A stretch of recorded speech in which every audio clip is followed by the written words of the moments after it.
Welcome back to the Clock Shop. This is Jim with JR Clocker on eBay. Let's see what happened at the Clock Shop this week. Hi everyone, welcome back. Hey, I'm going to go through a video today talking about the care of clocks in storage. These are two movements.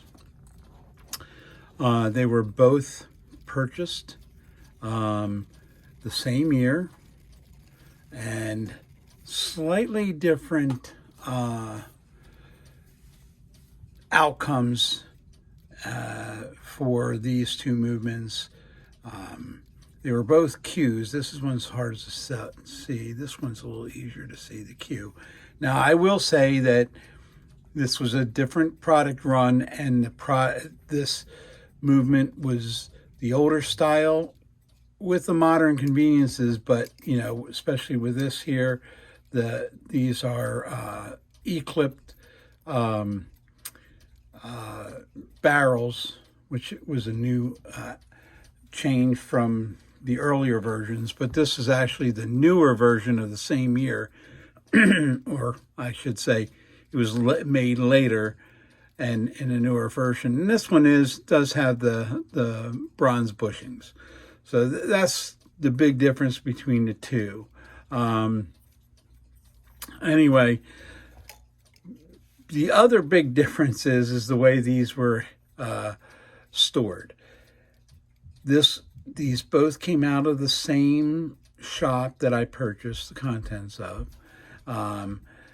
And this one here, the rusted one, Rusty, we're going to call this Rusty, and this one Cleany, I guess, I don't know.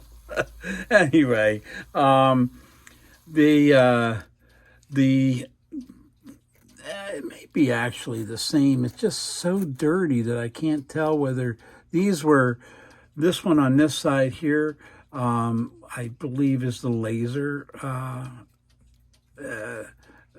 It was put on by laser, and this one's not. This was stamped. Anyway, the Franz Hermle and all that. They're both 2 jewel, unadjusted, and both made in Germany, of course.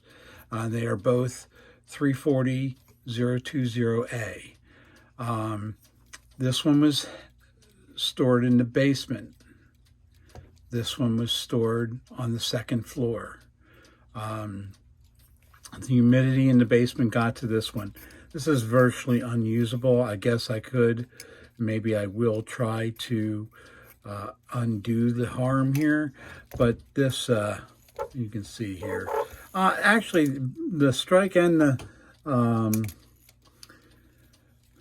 the chime side work. There's no hope for this one.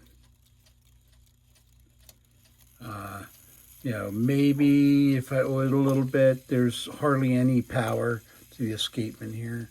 And this one here, although it should be cleaned,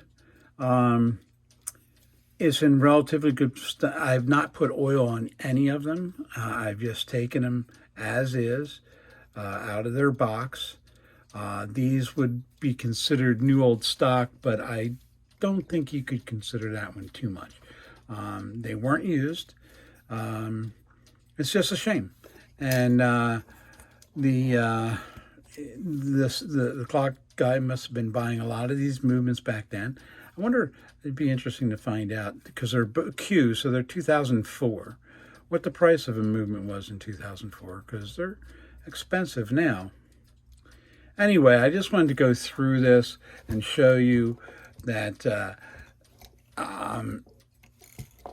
keeping your movements, your tools, your parts in a controlled environment is extremely important.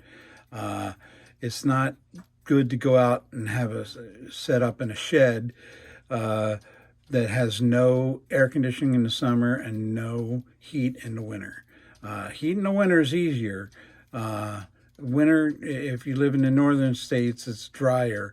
But I keep my shop, and people get a little bit chilly when they come in the summertime. We keep our shop at 65 degrees because I find that I don't sweat. And I really don't like to sweat around. Matter of fact, I the only time I sweat is when I go outside because I keep things pretty controlled. Anyway, that's what I wanted to show you today. This one obviously doesn't need too much to get back in good running condition. And this one actually, when I do get it, test it, make sure everything's right, will be going up for sale on my eBay store. And I'll leave a link here when I do get it. It'll probably be a week or two. And this will be a nice bronze upgraded 340-020A. Hey, thanks for stopping by. If you like my videos, please like, subscribe. Please leave comments, maybe about something you'd like to do. And we'll see you next time.